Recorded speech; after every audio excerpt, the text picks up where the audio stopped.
The Doctor is In is a co-production of Ave Maria Radio and EWTN Radio and carried across the EWTN Global Catholic Radio Network.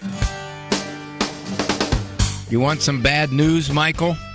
No. What are you asking me? You're the guru of the gray matter. I figured if anybody had it, you'd have the answer. I can't give you any direction. I think I'm going to have to change this channel. I'm sorry. You're completely wrong. I refuse to be wrong on 2 calls in a row. Tell me I'm spot on or tell me I'm crazy as I'll get out. I have no idea. I have a 6-month-old, so we'll be raising him according to Dr. Ray. Talk about being a winner. So, you want my question? You ain't making any sense. You're absolutely right. I just needed confirmation. So what are you going to do about it, Dawn? I'm calling you. Now, from the studios of Living Bread Radio Network in Canton, Ohio, the hometown of Mother Angelica, here's Dr. Ray. I've been catching bits and pieces of the football playoffs. I really don't have time to sit down and watch a whole game anymore like I used to way back. And I watched the national championship with Ohio State and Notre Dame. It's really hard for me to know who to root for. I really wanted, my heart was with Notre Dame, of course. But Ohio State's, Ohio here and one of our teams. I guess I was leaning towards Notre Dame. However, I noticed something as I was watching this. Football seems to combine two of the worst features of American life. Violence and committee meetings. You notice that? A lot of gatherings there, and then they get violent. Nice to have you with me here on The Doctor Is In with my cohorts, my compatriots there in Ann Arbor, Eric Dumont, Call Screamer, Andrew Kruchek, Producer Man. The number to get on to the program, as I very much want to hear from you, 877-573. You got that so far? 877-573-7825. 877-57-EQUAL. That's really easy to remember. That part's really easy to remember. Bouncing all over the place with those numbers, 877-573-782. It's like singing the national anthem. The national anthem is a hard song to sing because it goes all over the place. Nothing like America the Beautiful, which pretty much everybody can sing. You notice that with church songs, too? A lot of them are very straightforward, simple to sing. When you start getting really fancy with a church song, the guys start dropping out because they just can't get their voices to go all over the scale like that. Okay, one more time the number, 877-57-EQUAL. And pretty much one more time, an update on our presence down in Ave Maria University in Florida. Boy, I'm looking forward to that. Although I'm thinking, I'll go down to Florida. Great, 78 degrees. Well, I'm not so sure that's what's going on. I wasn't going to bring a jacket down there. Tuesday and Wednesday of next week, 28th and 29th, we will be taping Living Right with Dr. Ray, 2 shows each night. Now, they're telling me the audience is pretty full, very full. As a matter of fact, may be fuller than the room can hold. But we're still taking people. Go to Eventbrite, BRITE.com, and you can sign up. And there's always a certain percentage in those shows. And one of the things that's been happening as I've been doing the program is also been a very high percentage of walkouts. Yeah, I'll be halfway through the show, and these people are go, I don't want to spend any more time here with this guy. Yeah, that hurts. So we've had security basically throwing people in. That's what we've had to do, fill up our audiences. So we're down there next week, good Lord permitting. Florida, do something about the weather, would you please? All right, if you have a question about something in your life, some stuff of life, things that matter to you, something to help somebody else out, or a generic question. Really like generic questions. The folks, I've been getting emails from the folks at EWTN, some of my radio superiors. They seem to be of one mind. Ray, you need to sound a little smarter. Now, that's hard to do, so I figured out a way. It is possible to sound smarter. What I do is about every couple of minutes, I think of something really dumb to say, which is pretty easy, and then I don't say it. Addition by subtraction. So I hope I've been sounding smarter by not saying some of the dumber things that I have been saying before. Let me know. 877-57-EQUAL. My sister was 2 years younger than me, although now, as we are older, she talks like she's 12 years younger than me. My sister was, well, a better arguer than I was. Now, we would bicker. You know, when you're close in years like that as siblings, it's easier to bicker. Not any more than normal, I'd say. Not any more than normal, maybe once every 15, 16 minutes. I thought that I was the more reasonable of the siblings, of course, in my mind. I would shape my arguments for the matter at hand. I wanted to be logical and rational. My sister had a standard go-to response that she used pretty much every argument that we had. Let me illustrate. My mom would bake a cake. And remember when your mom made a cake, they put toothpicks in it and put the wax paper on top of the toothpicks so that it wouldn't smash the icing and you'd pull all the icing off when you pulled the wax paper off? Come on, you got to tell me you got to remember that. So my mom would make a cake, chocolate cake. And she'd tell us, I'm going to have 2 pieces in the refrigerator, one for you and one for Marianne. Great. So all day long, I'm thinking about this chocolate cake. Not really concentrating on my schoolwork whatsoever. I looked at Janice Pratt. She was one of the cutest girls in our school, but thinking about the cake. The cake was more important to me when I'm in the 5th grade than Janice Pratt. So given all that, I couldn't wait to get home. Got home, and I went to the fridge, opened it up. There was no cake. No cake in there. Both pieces are gone. My sister just happened to walk into the room, and I said, Marianne, there was 2 pieces of cake in there. And she'd say, yeah. Mine's gone. Did you eat my cake? Maybe. You have icing on your cheek. Maybe. Marianne, all day at school, I look forward to coming home and having that piece of cake. So, Mom said that you had one and I had one, and we were supposed to eat the ones that are ours. So, that's not right. So, I'm telling Mom. So, now at the time, I thought that was just a snotty comeback. However, I realized that is a very good word for Christians. Not in a snotty way. We need to be a little more so Christians. By that I mean, somebody says something to us that we think is critical or insulting, put downish. We need to have a little bit more of a so attitude. Now, that doesn't mean you don't think about what they say.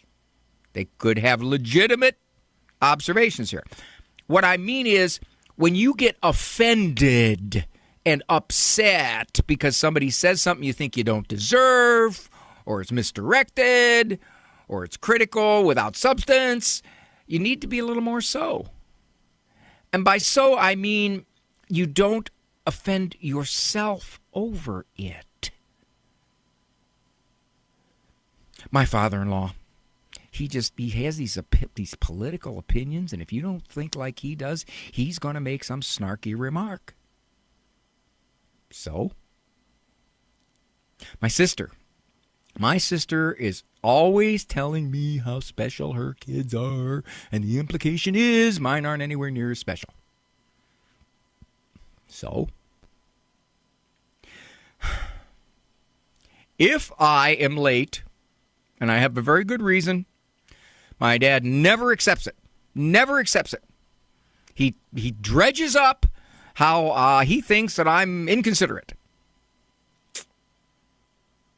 So? I'm not saying that you simply shrug off everything everybody says at all times.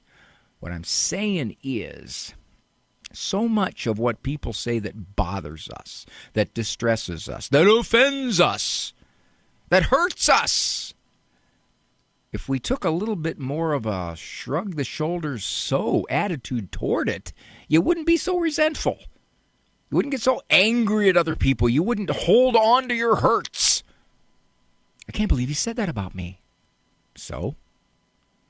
Well, I don't do that to her. So?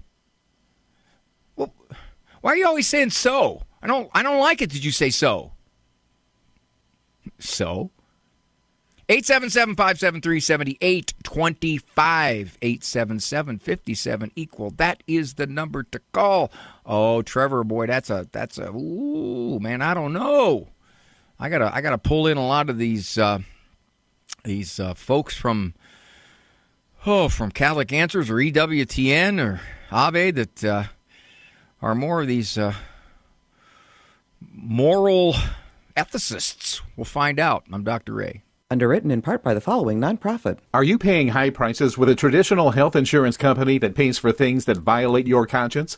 There's an alternative available. Solidarity HealthShare is a community of faithful individuals and families that never share into immoral medical services, all while saving you money with prices starting as low as $85 per month for singles and $512 for families. Never fund another abortion with your healthcare dollars. Call 844-313-4999 to learn more.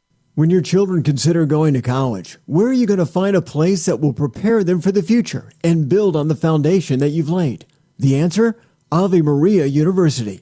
With an authentically Catholic curriculum including 35 majors, AMU prepares students to take on the world. I've seen the difference in my son since he's been at Ave Maria. He's happy, he's excited about what he's going to do with his degree, and he's living his faith. Learn more at avemaria.edu. That's avemaria.edu. Underwritten in part by the following nonprofit. Do you feel as though life is flying past you? Are you desperate for a way to find moments of peace and quiet? Lord, Teach Me to Pray, the free Ignatian prayer series, will open your heart to His voice, to the peace you are seeking and the only love that fulfills the human heart, Jesus. God is calling you to true joy, knowing Jesus personally. Lord, Teach Me to Pray is free. Go to LordTeachMeToPray.com, click on the red box, order the Lord Teach Me to Pray series now. Go to LordTeachMeToPray.com. CMF Curo is a Catholic healthcare ministry providing families nationwide with a better solution centered around whole health, spirit, mind, and body. Our members share their medical burdens within a faith-filled community. At CMF Curo, our members have access to a spiritual director, concierge services, and other health and spiritual resources. Find out if CMF Curo is a better solution for your family. Visit mycatholichealthcare.com. That's mycatholichealthcare.com.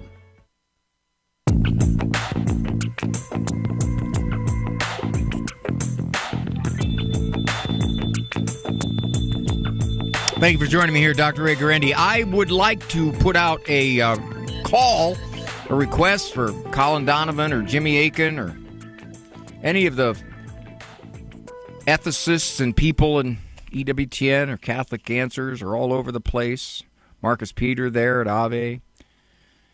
Because I'm not sure exactly how to approach this call from Trevor. Where else? Nevada. Hi, Trevor. Hey, Dr. Ray. Thanks for taking my call. You work at a casino? I recently got hired to do security at a casino, and I was wondering if it's a sin for me to work there as a Catholic man. Okay, let me qualify what I'm saying here, Trevor. Certainly I'm not a priest, and certainly not a moral ethicist. It would seem to me if you're doing security that that's okay. I mean, you're just basically there to make sure there's no trouble, there's no violence, there isn't nasty stuff going on. I think it would become a little more fuzzy.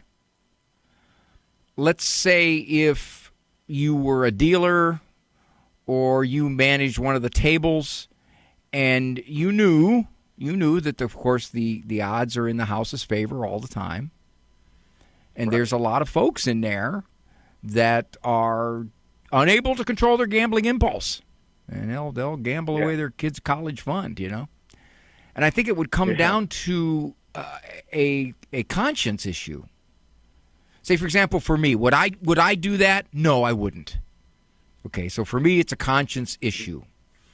For somebody who says, well, I'm just dealing cards here, we're playing blackjack, and I can't see how I am directly involved in making somebody sin.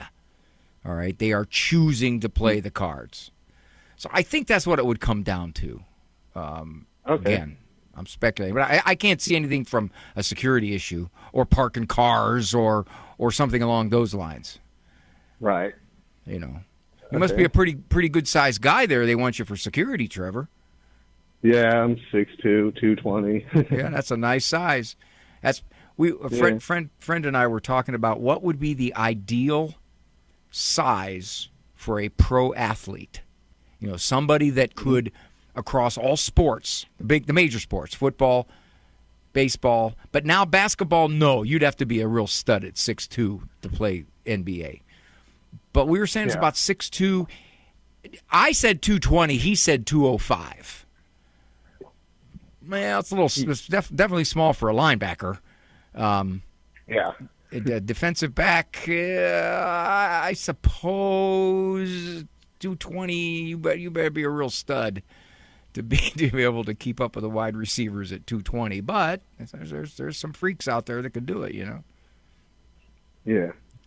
Well, good luck. Did you grow up in Nevada? Yeah, I grew up in Vegas. How old are you? Can I ask you one more thing? Yeah, go ahead. Sure. Go ahead. Yeah, I was thinking of starting a men's club. I wanted your input. It's going to call ourselves Knights of Colombo. You're gonna model yourself after Colombo. You know, in the men's club, somebody's going to say something, and you're going to say, just one thing I don't understand. Just one thing that doesn't fit for me. You're going to do it that way? I like it. Knights of Colombo. Actually, the men's club, probably the best place to start there, Trevor, is in your local parish, right? Yeah. Get some dudes there, especially the young guys. With our Knights of Columbus chapter. That's kind of neat. Nice, because I binge watched the whole. Well, binge watched. My wife and I watched about one Columbo episode when we were free at night, and we watched all 8, 9 seasons. I don't know how many seasons there were, but I counted one time in an interchange that he had with a perp. 21 times he said "sir." Wow. Count him. Columbo did that. He goes, "Sir, you know, I noticed that when you got in your car there, sir, I just got one question for you. I don't really understand why that you stopped at that light. So, sir, if I'm not confusing myself here," and I just counted them. I thought, how many times did he say "sir"? It was 21. I do nutty things like that. Trevor, thank you. Good luck to you there, bud. Thanks, Dr. Ray. All right. I'll talk to you. Bye now. All right. Oh, good. There are a couple good ones there, and I asked for patience from folks. I just want to save Joe some money first. That's really what I want to do. And I've been wanting to negotiate with some callers like Joe, where if there's some way we could estimate the amount of money that I would save them over a certain amount of time by talking with them about the situation they're in, I think 6% would be good. And then I could tell the people that are paying me here, I don't need your money. I'm saving money for people like Joe. Hi, Joe. How are you? Hello there, Joe. Hi, Father. Excuse me, Doctor. Just a little nervous. First time I called into a radio show. Joe, wait a minute. I can help you out. Let me help you out here, Joe. Okay. I am a highly trained psychologist. And when somebody tells me they're nervous, I'm able to adjust the situation. So here we go. Joe, relax. There, how's that? All right. You feel better already? I feel better already. Told you. I have a 23-year-old grandson who's been a little bit of a problem since he was born, I guess. But had struggled through high school, made it finally, went into community college, and never made that happen. Just spent a lot of money, and he has not really found his way to being a good employee. I mean, he's had many jobs that there's always an excuse as to why they let him go or they've been unfair. He's gotten himself financially in trouble. I've helped him out. His father's helped him out. And he bounces from job to job. And I don't know. I told him, I said, number one, you need to be honest. You need to be honest with people and yourself. And you need to find out what you're doing or not doing that people let you go from a certain position. And I think he's looking now. He just the other day got let go and had an excuse as to why. And I think he's looking for me to try to help him out financially till he can find another job, which I've done in the past. I've bailed him out of credit cards and student loans. His father's done the same thing. So I'm just at a loss how to help this kid. Well, you said some key things here, Joe. You said this has been a long-standing social problem. Maybe going back because of his temperament or because of the way he was raised, that he's just not real responsible. Because of that, he tends to blame others, and he can't hold on to jobs because his frustration tolerance is very low. And you've talked with him. You've attempted to get him to think a little more clearly about all this, and it doesn't seem to be doing anything. So you help him out. You figure, okay, when he messes up, I'll prop him up until the next job. So here's the question, Joe. When are you going to decide no more propping up? I think I decided that. He's called me. I've given him advice. I told him if you're out of work, there's a lot of jobs out there. You ought to be looking. And if you can't find one, go collect unemployment. Where's he living? I don't know how to do that. Where's he living, Joe? He's got his own apartment. He has a new car that he leases. As far as I know, those are probably the only two real expenses that he has, other than food and gas. And well, he must be working enough, or we're hoping it's legitimate. He's working enough to pay those bills. Those are not small bills. So where's he getting money? So far he's worked. He worked for me for a little while, and I let him go because he wasn't doing the job. And I told him, you need to grow up and get a job with somebody else and show that you're responsible. Here's the question, Joe. And, when he comes to you and he says, Grandpa, I ran out of money, and I don't have money to pay my rent. And now all of a sudden the bank is sending me notices they're going to repossess my car. What are you going to do, Joe? Good question. That's my struggle, Doctor. That's my struggle as to, I'm one to try to help out everybody to a certain extent, especially those who help themselves. Well, there's the key. I don't know. There's the key. I guess, Joe, you can do that, but I don't know if there'll be any end to it. You have to decide if and when the end will come regarding your support, and whether you're helping him out by continuing to do this. That's really the question, Joe. This is Dr. Ray.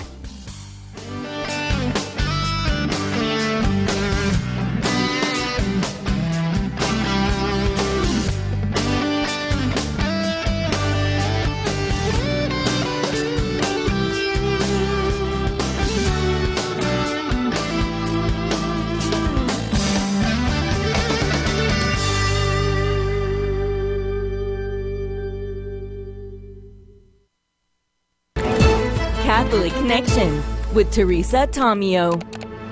While I was working at this Protestant station, in the midst of being challenged by former Catholics, I received this book from Ascension Press, and I became hooked on apologetics. I discovered Catholic Answers. I discovered EWTN. I started listening to all these programs.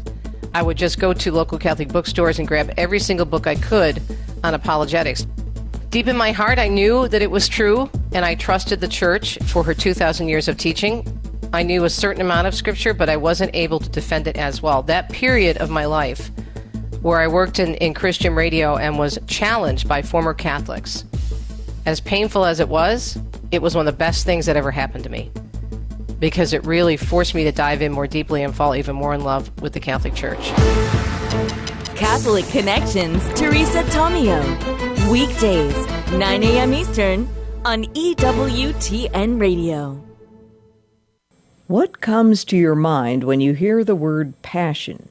Passion often signifies intensity of emotions and feelings, frequently in terms of lust. But the Catholic Catechism tells us passions are neither good nor bad in and of themselves. In other words, passions are morally good if they contribute to a good action, and evil if they bring about the opposite result. The most fundamental passion is love, says the Catechism.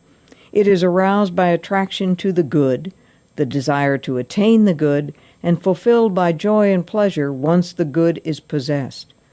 Evil, on the other hand, arouses hatred, aversion, and fear. Passions are the passageway connecting the senses and the mind. Jesus said the source of all passions was the human heart. This is Peggy Stanton, and this has been the Order of Malta's Minute with the Catechism.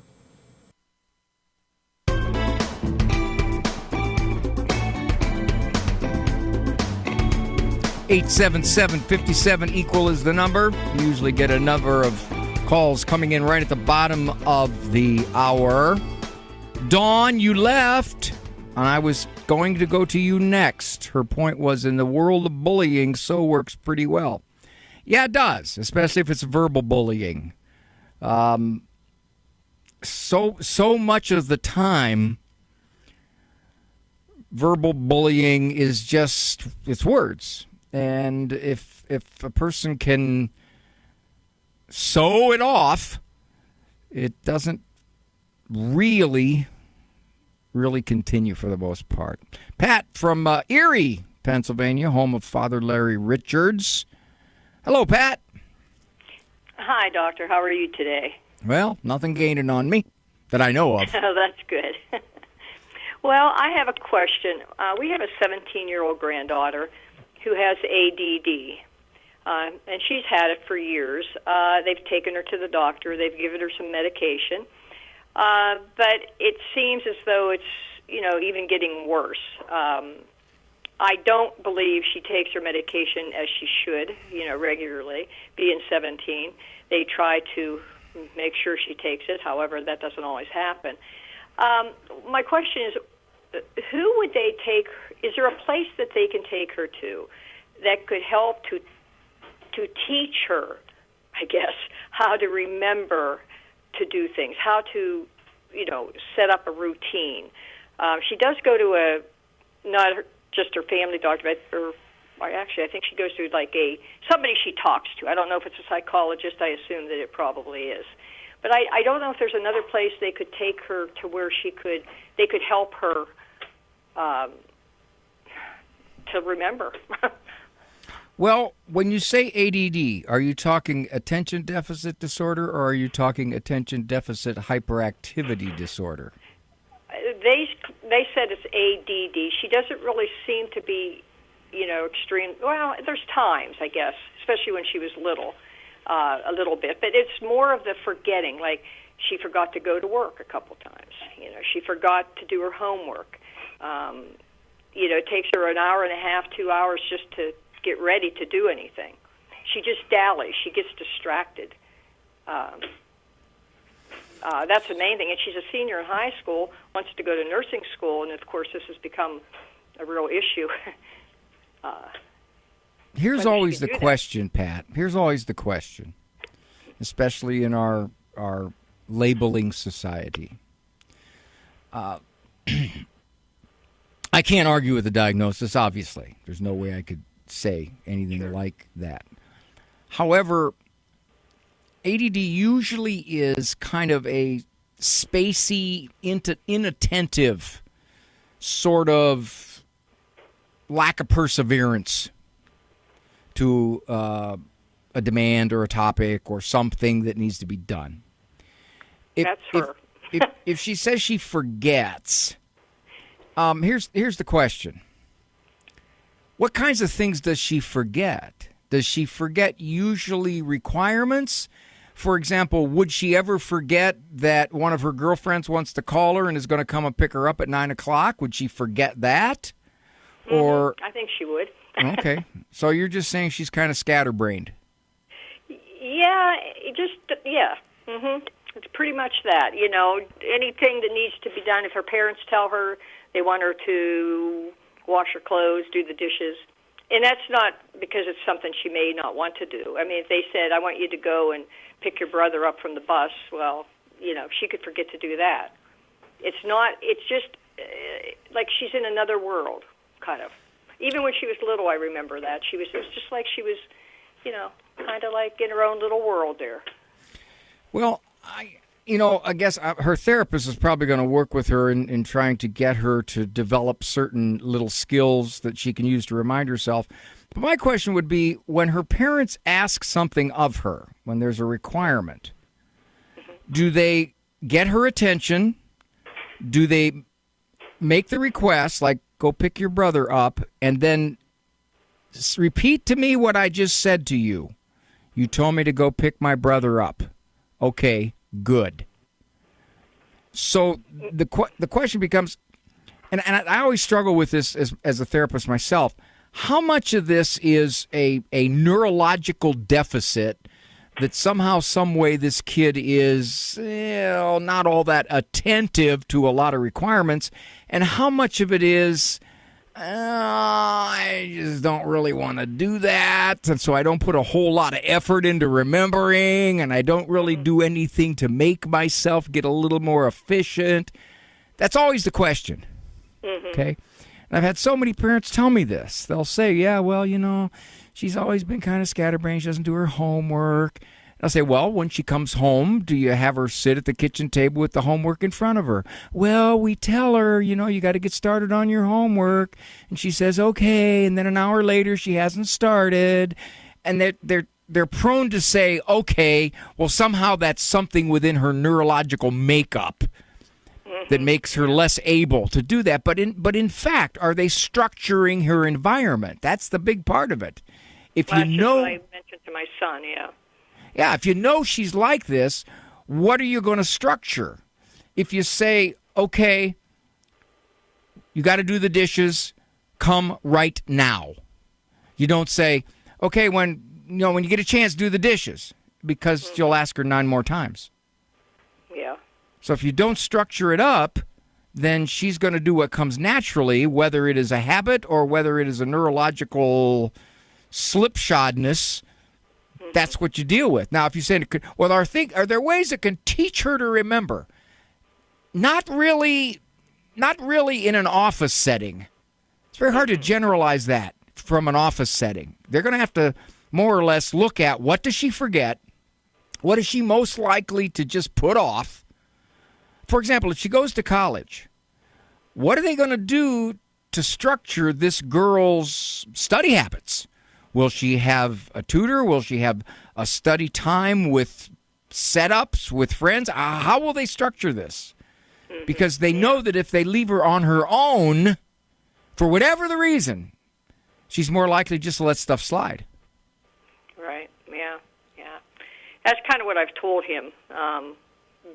Indirectly, you know, I know that I've talked to friends who have had children who have like autism, and having a structured life is for them really important. And I would assume that it's the same with if you have ADD, or it's just a matter of just letting things go.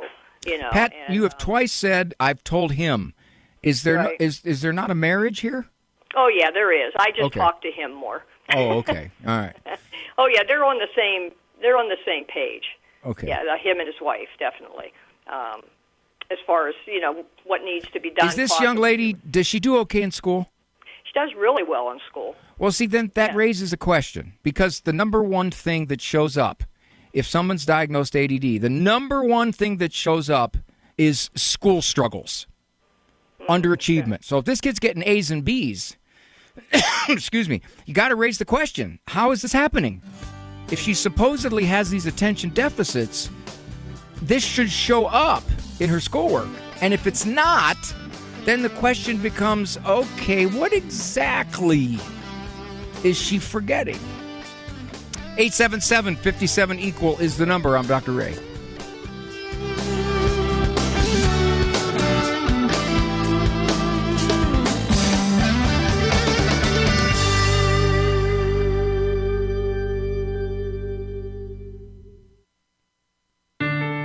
Living the Beatitudes with Father Bjorn. Blessed are those who hunger and thirst for righteousness, for they shall be satisfied. I Can't Get No Satisfaction is a popular song, but it could be a summary of our life on earth.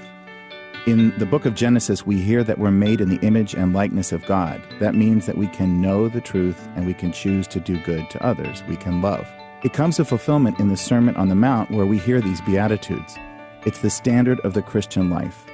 Jesus tells us that if we hear what he says and do what he tells us to do, we will be like wise people who build our house on solid rock. But we make progress towards happiness and blessedness by our actions, and it starts with our interior disposition, what we want to choose. Do you and I hunger and thirst for those things that will lead us to happiness and to God? Blessed are those who hunger and thirst for righteousness, for they shall be satisfied. For more about the Beatitudes, visit EWTNRC.com. Christ is the answer with Father John Riccardo. Are you passionate about Jesus? Are you zealous for Jesus? Are you fervent for Jesus? Are we fervent for the gospel? Are we passionate about helping this world come to know him? Is that true? It's not true for most people in the church. Is Jesus my best friend? Is he your best friend? I'm looking around the church. There's a set of guys in here who have great man caves. As I was praying this morning, I felt like the Lord said, hey, when are you going to come to my man cave? Like, you guys think a flat screen TV is really cool. Well, you should see what I got to offer. Because I and I alone, he says, can really give you what it is you're longing for. Whoever it is we're rooting for right now, they're going to lose eventually. Or whatever it is that's occupying our time, one day we're going to realize it really wasn't that important. Why aren't we hanging out with the one who alone can show us what life is really all about? When was the last time you hung out in the Lord's man cave?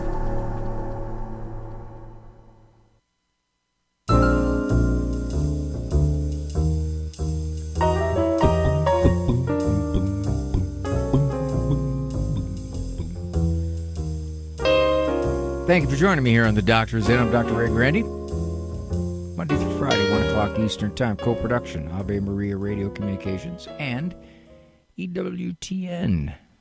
I'm going to make a comment a little bit more on a couple of those previous calls here, especially Joe's. But I want to read this again. I read this about, every couple, 3-4 months. From the Daughters of St. Paul.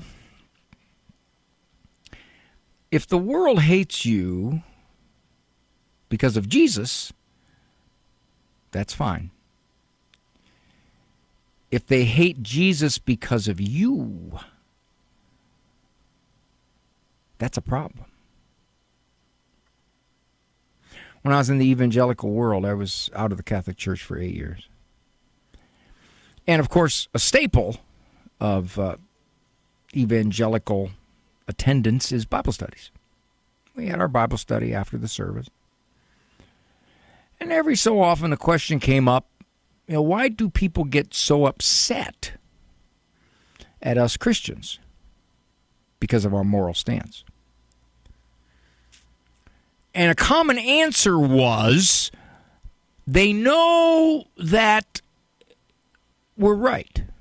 Somewhere down deep, there's a flicker that says this is the good way to live, but they're not living that way, so therefore they're going to get angry at anybody who talks about living that way or, in fact, lives that way.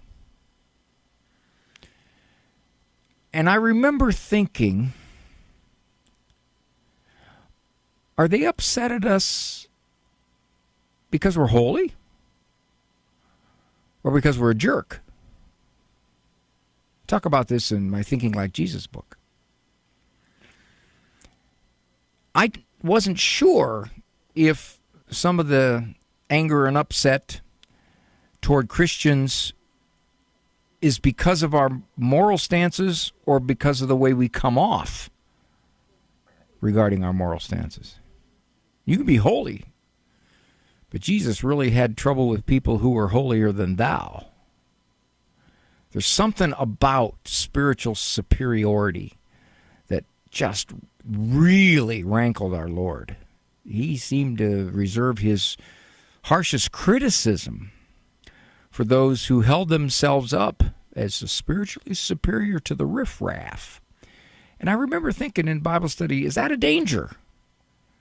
That somehow, some way, in having a moral stance, you can come across like, well, I'll pray for your wretched soul, you pagan.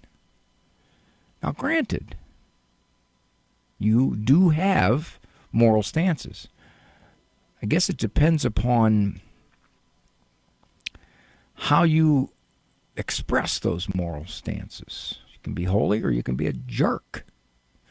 I'm going to go back to Joe for a second, though. Joe was basically saying, and it was interesting how he put it. He said, this young man, he's 23 years old, been a problem since he was 0.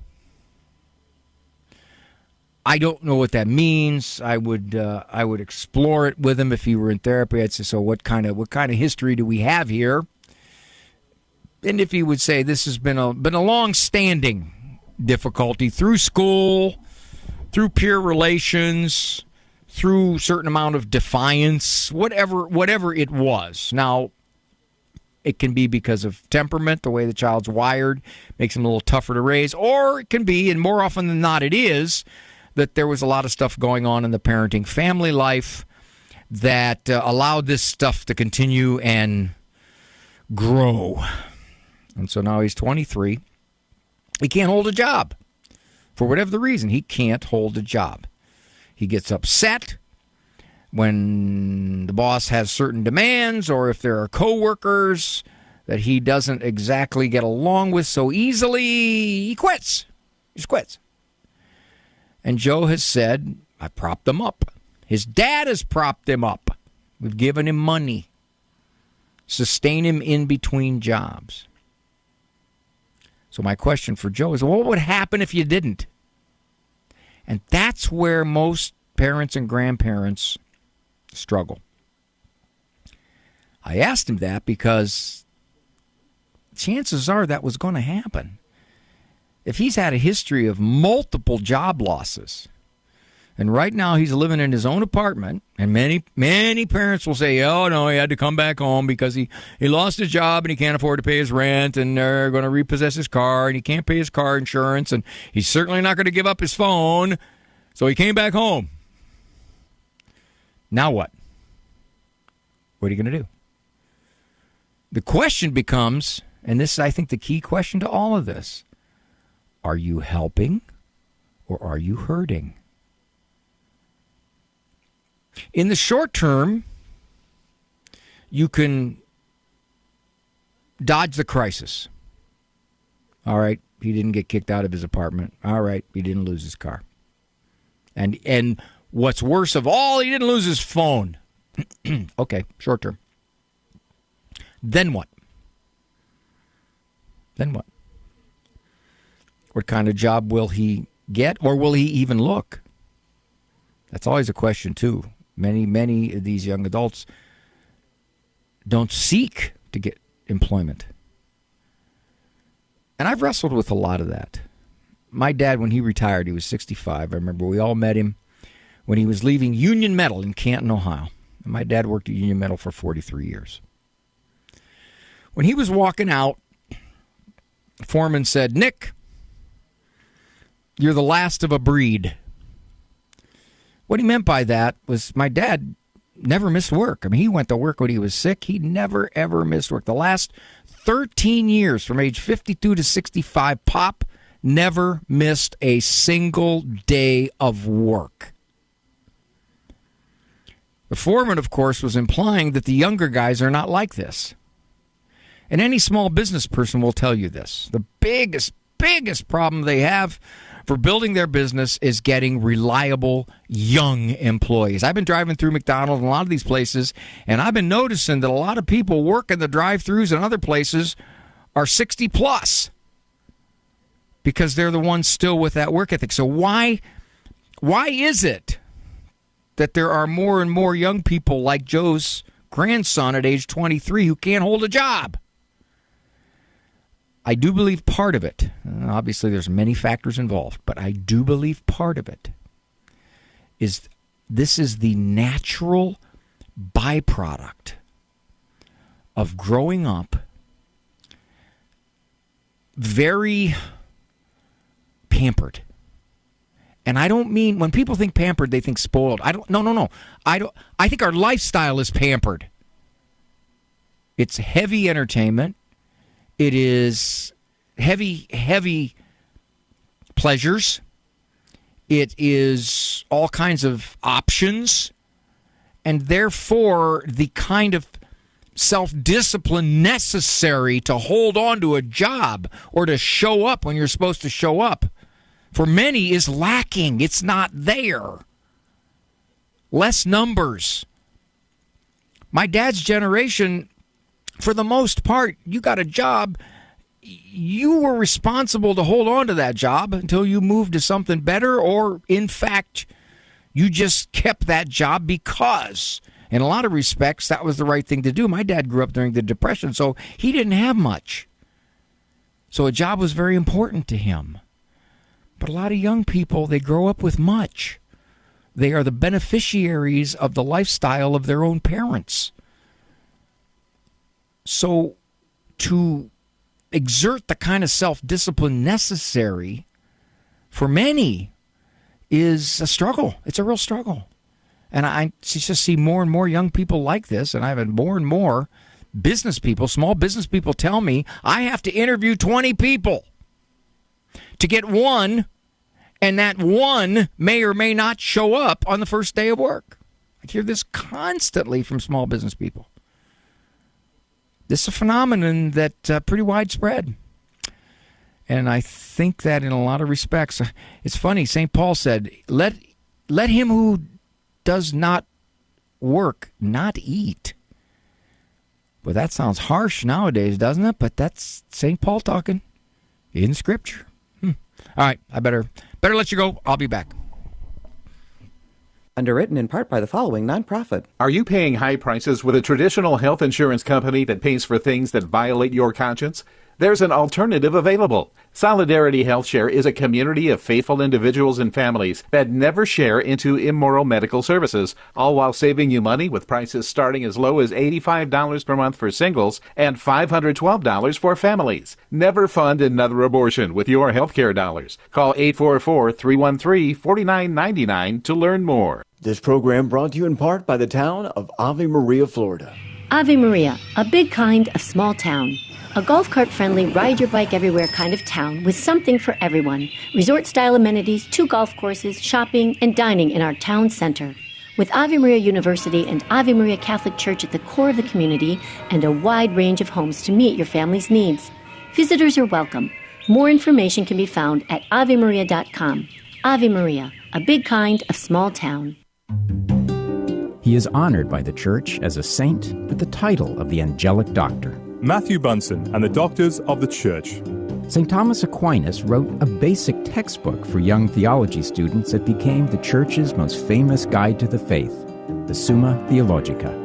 It helped him earn the title Doctor of the Church. He died in 1274. For more about the Doctors of the Church, visit doctorsofthechurch.com. Do you own popular index mutual funds or ETFs? If so, you're automatically own shares of companies that conflict with your moral beliefs. Ave Maria mutual funds are managed to conform to pro-life and pro-family values. Long-term investors can invest in the no-load Ave Maria mutual funds. The experienced professional portfolio managers make decisions based on investment fundamentals and pro-life values. You can learn more about Ave Maria Mutual Funds today at 866 Ave Maria or visit AveMariaFunds.com.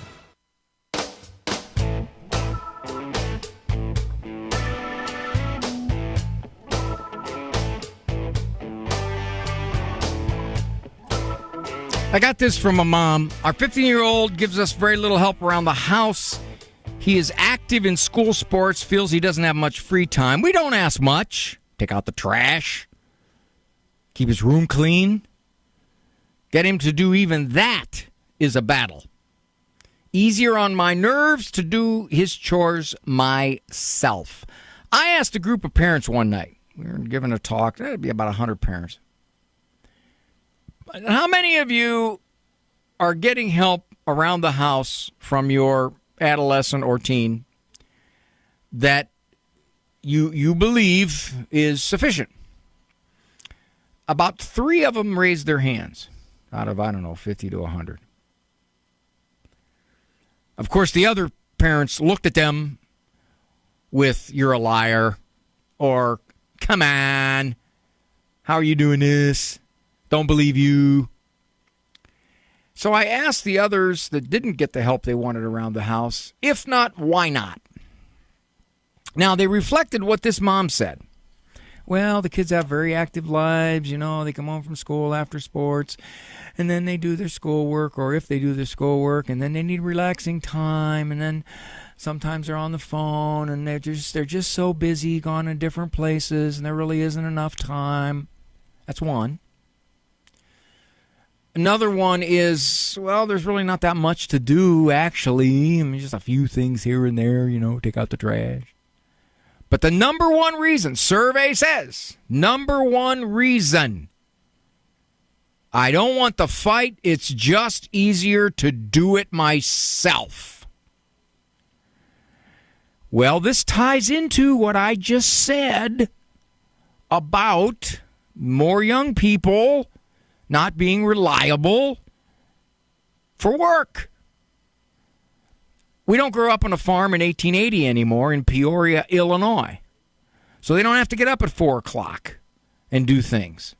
They don't have heavy chores that you would have in a rural setting. No, they don't. They don't have much to do, really, actually.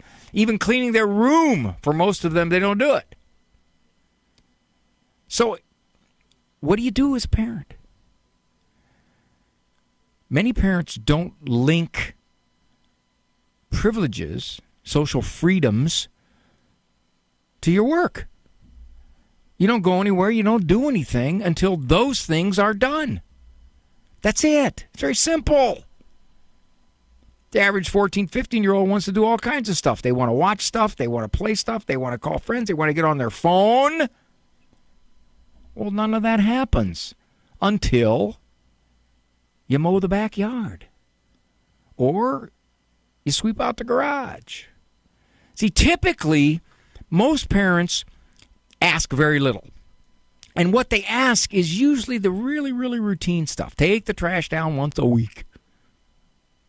Make sure I can see your carpet on your floor, at least in some 6 square inch spots. Feed the goldfish who died 3 weeks ago because you didn't feed him. Take care of the dog because this is the 6th day in a row that I've fed the dog and you wanted the dog and you're not feeding the dog. So these are tiny little things. And my experience has been the less you ask of a kid, you're going to get even less. So you need to add some things. You need to actually come up with stuff. I've said this before in this program. For a consequence for misbehavior, labor. 1 hour worth of labor, 2 hours worth of labor. You have to do everything that I ask you to do in that hour, or you don't have privileges. It's not going to happen. The way you talk to your sister was really, really mean. You're doing all of her chores today. Let me tell you what they are. Yeah, she's taking the barbells up to the attic. She always changes the transmission fluid. She's going to do a valve job on the car. 65 Pontiac GTO. Many employers will thank you for doing this. Now, I know Andrew Kruchek and Eric Dumont, they work. They're there. They show up. I work too. Of course, what I do isn't exactly exhausting. I do appreciate the company. Thank you so very, very much. Hopefully see some of you next week at Ave Maria University. It's going to be a lot of fun. It's Dr. Ray. Walk with God all the way to heaven. For information on Dr. Ray's presentations, books, and CDs, visit drray.com and follow him on Facebook and Instagram. The Doctor Is In is a co-production of Ave Maria Radio and EWTN Radio and carried across the EWTN Global Catholic Radio Network.